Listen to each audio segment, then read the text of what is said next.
Yeah. Summer last year. Summer, yep, but there's also a document. So we've been preparing an economic development plan for the area. In the structure plan that was developed in 2009 by City of Greater Geelong, it allows for minute amounts of economic development here, where in the City of Greater Geelong document it predisposes us to be a corridor, a dormitory town, with everybody going out to work. Yeah. So, and there's a few of us here at the moment who don't agree with that. Yeah. Quite right. And this is one of the challenges nowadays with local government having been so consolidated that once upon a Drysdale was the centre of the universe here, wasn't it? Local government-wise, and today it's not. Although, I was talking to Anne earlier, and I think that what you have with SpringDale is actually, when I think about it, a fourth level of government. It's local government.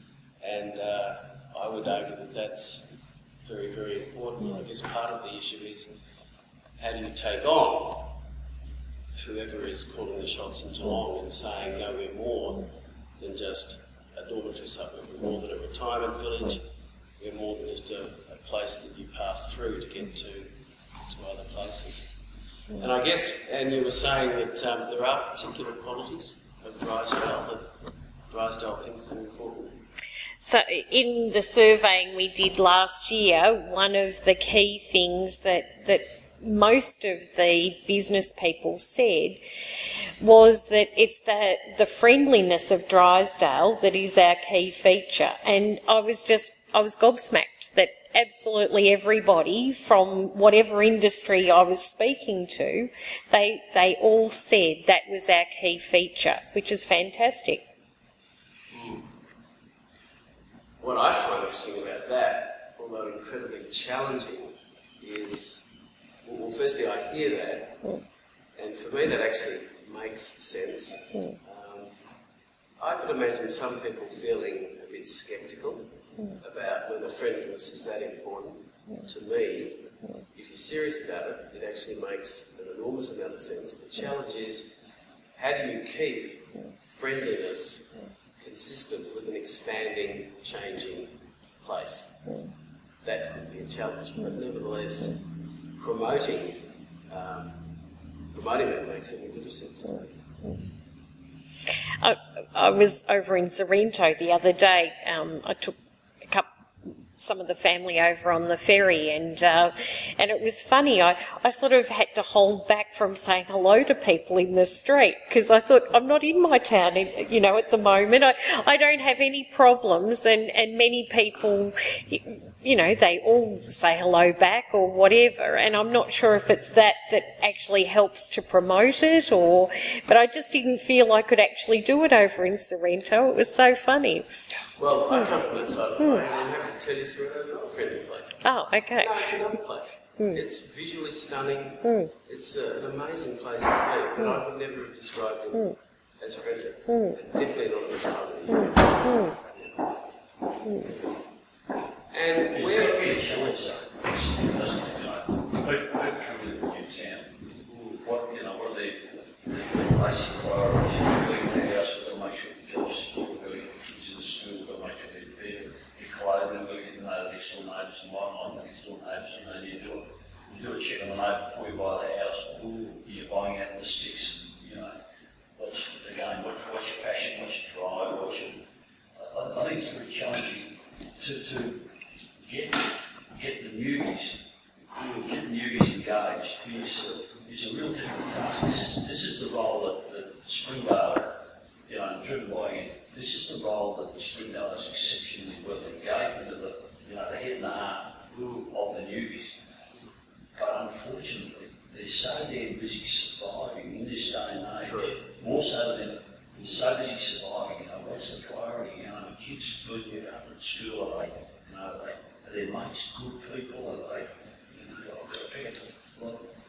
No, and you're dead right to express it in terms of survival, because it's absolutely right. You're buying your home and 1.5 incomes, and the budget is really tight. My only response, and totally inadequate one. But my only response is that so often I think that, you know, someone comes into a new community and you know, they're good people. They know they ought to be part of it. But not only do they have the issue of, well, you know, I've just got a lot to do, I've got to establish a garden, as well as pay the bank and all that sort of stuff. But on top of that, they say, I've got to be really careful about being involved in a local community organisation because I just don't have the time. It'll be give. And I guess that's what I'm trying to explore, whether it's possible to get that feeling to actually not just new people, everyone in the community, that it is important to be, you know, to pick and choose what's your passion, what are you interested in, and how else can I be involved in this community other than just working and tending to my house? I mean, I think that's the secret. And, you know, I think when we look at things really, really hard, how much time do we actually spend in front of the box, you know, watching TV? I know that everyone is time poor. In fact, nothing irks me more for a CEO of a top 50 company to say, oh, I don't have any time. So I actually say to those people, you have a lot of time compared to a couple of people on the outskirts of Melbourne bringing up a young family, trying to pay the bills and just make everything happen. So time poor is actually something that I think affects probably 80% of the population, not just 10. But having regard for that, how do we actually nevertheless make it inviting for all of us to be part of the community? Huge challenge. All I know is that if we can partly answer that question, we're on the way to something. Can I make an observation? Alcoa Shell forward. They really do have a community engagement program. Is it undersold or is it oversold? Or is it the scepticism that I reckon there's a sign. I really believe that there's an element of respect somehow or other that doesn't transition through from the corporate philosophy through to the community via the people that work there. The people that work there are, like I say, they're looked after exceptionally well by local standards, and even by local standards. Yeah. And somehow or other that corporate philosophy doesn't transition through the community via the employees. We're all too quick to criticise what the corporate doesn't do for us. And having said that, what do we give either back to the community or back to the corporate, particularly when they do have acknowledged and accepted community engagement processes and programs? Who was it that worked with our That's right. Rob. Yeah. Oh, go. You've got all the experience. Look, I've never worked for Alcoa, but just coincidentally, I've got a bit of knowledge about their activities here in Australia. And look, they're a company that's really under pressure, no doubt about that, globally. The Russians, the Chinese, and what have you are all taking market share from Alcoa. It's a shadow of what it used to be. Having said all that, I also know that Alcoa in this area, Port Henry, going back decades, has a very, very good community ethos. It really does. In fact, it won a very significant award last year in Canberra for the way in which it brings in a disability group to do all their garden maintenance and their kitchen facility maintenance. Canteen, posties.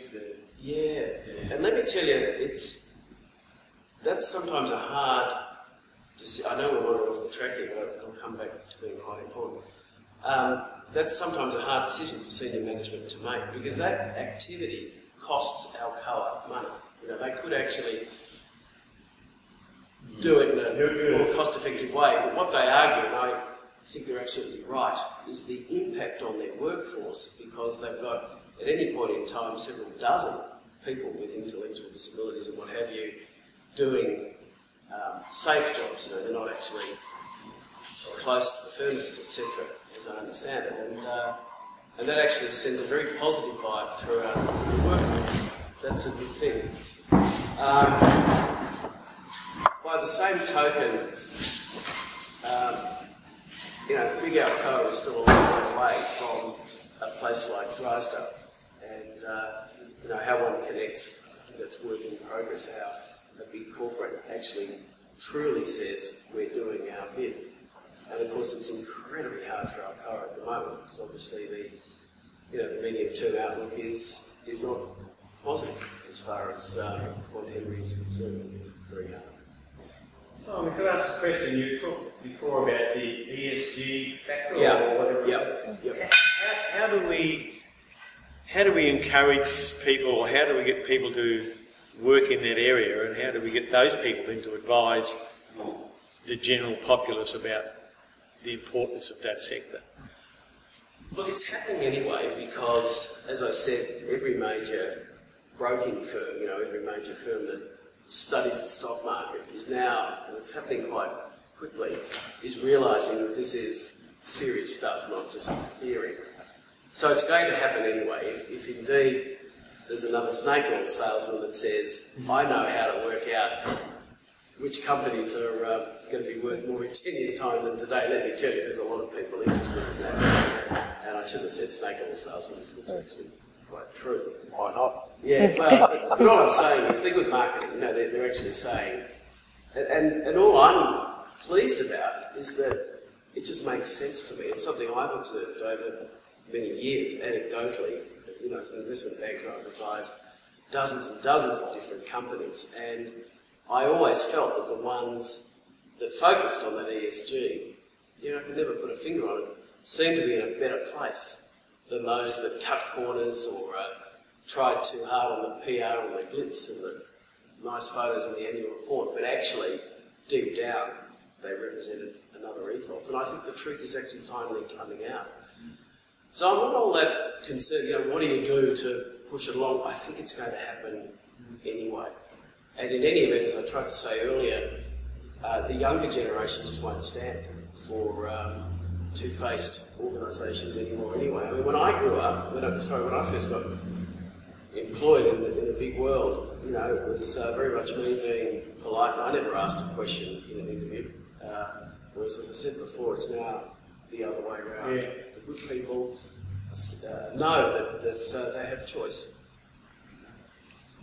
Simon, first, thanks very much. It's been terrific. And I'm not closing you up. I'm just, and I apologise for being a smartass, but re-ESG and stuff like that. Have you read anything recently by Michael Porter or whoever I have about that?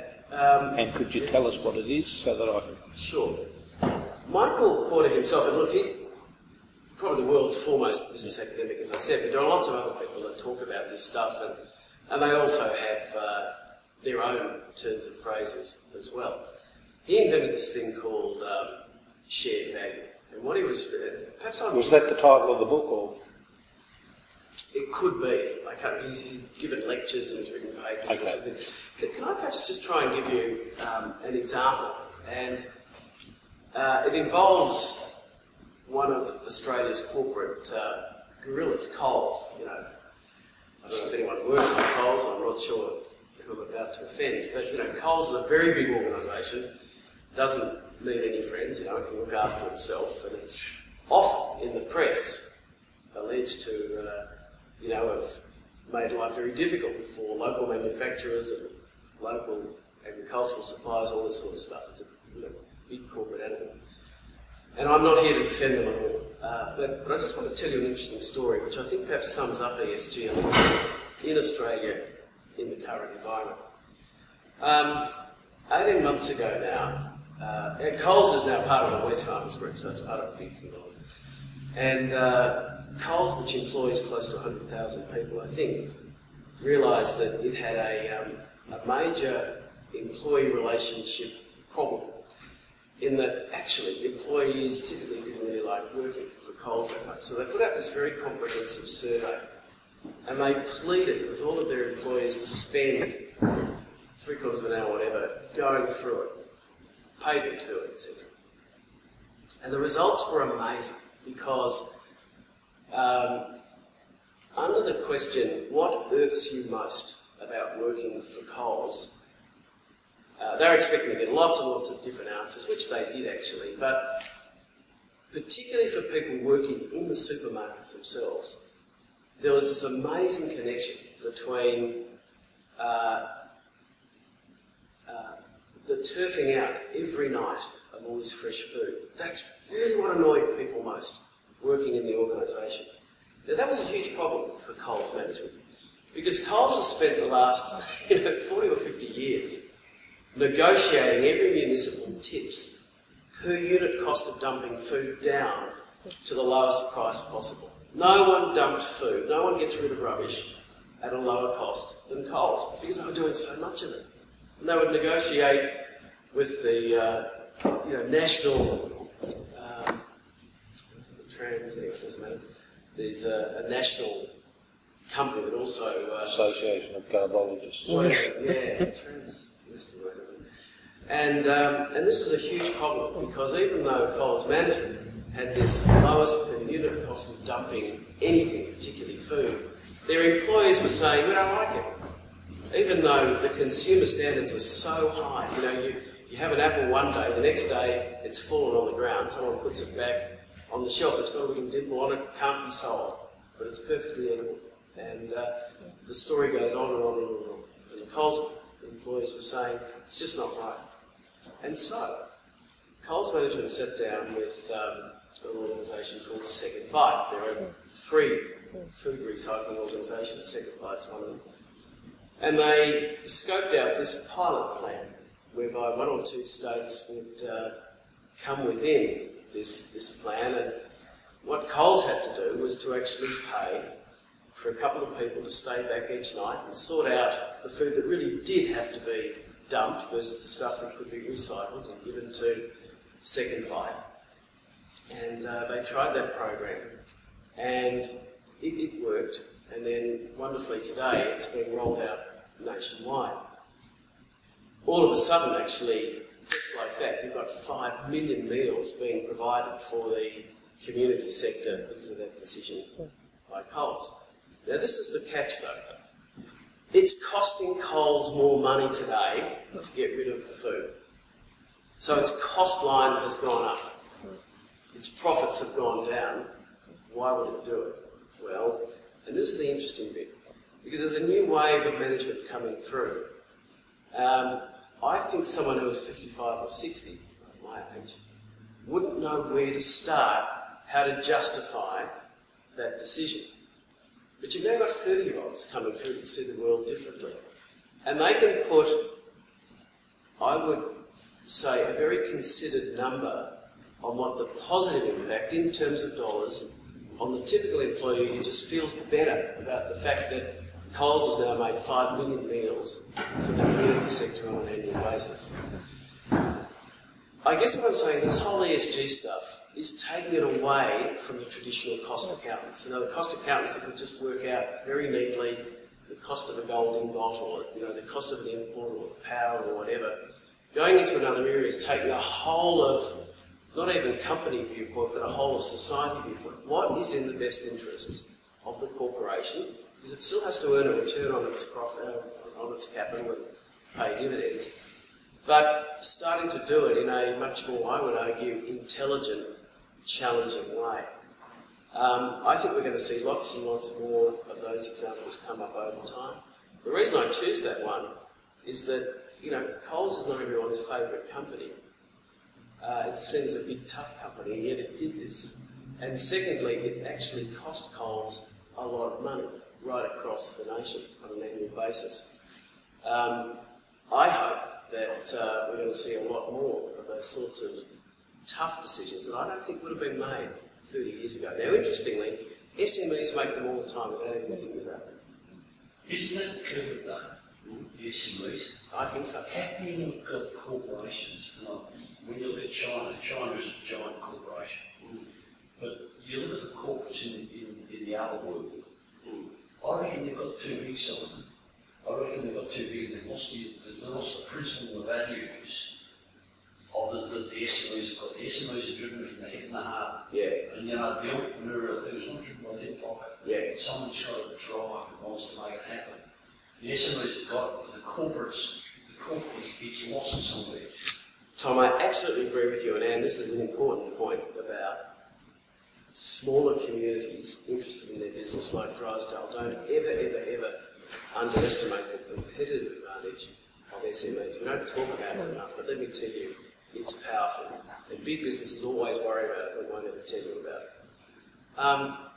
I don't think I'd totally give up, though, on big business, in that I actually think, Tom, it's a lack of leadership.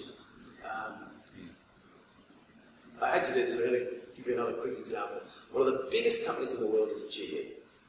Huge company. Produces all sorts of stuff, from airliner jet engines to power systems, whatever. The CEO of GE was out here a couple of years ago. I'm chairman of CSIRO.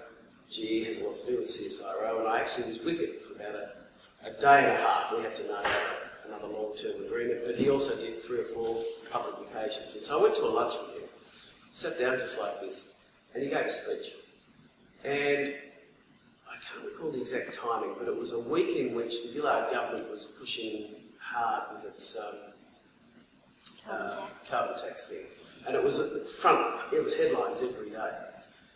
And, typically big business was either not, was sitting on the side not saying anything, or alternatively probably supporting the Conservatives, we don't like carbon tax. This guy, Jeffrey Iman, CEO of whatever it is, the world's 5th largest company, gave a talk, and then he opened himself up to questions. And one of the, actually was a journalist in the room, said, Mr. Imelt, you're out here during a week where we're discussing this carbon tax, what do you think? And it was a very important question because GE, of course, has invested very heavily in alternative energy sources over 20 years. The answer he gave was this, and the reason I'm wasting your time telling you the answer is that I haven't heard an Australian CEO talk quite like this before. And that's what I want to say. I think it's a lack of leadership often. There's some better leadership with some of our larger organisations overseas, but I think you'll see it improve over time. But let me tell you his answer. He said, 20 years ago, GE was really first informed by its own scientists that climate change was real and that there was a business opportunity for GE. And so we started investing in a range of different energy alternatives. But he said, when I became CEO about 7 or 8 years ago, our people were still saying the same thing, that climate change was real. But it was my job to say to them, okay, well that's fine, but there's another important science as well, not just about climate change, but it's social science, it's understanding how communities work. And I said the reason we didn't invest every dollar we had 20 years ago was that it was going to take a long time for the world to actually get its mind around it. It's not nice having to think about leaving the coal on the ground. I mean, coal's great. It doesn't cost much. It produces lots of power. And it's not surprising that the world was going to take an awfully long time to come around. So what Jeffrey Iman was really saying was the science, he had no issue with that. And it's a long-term, very important opportunity for GE.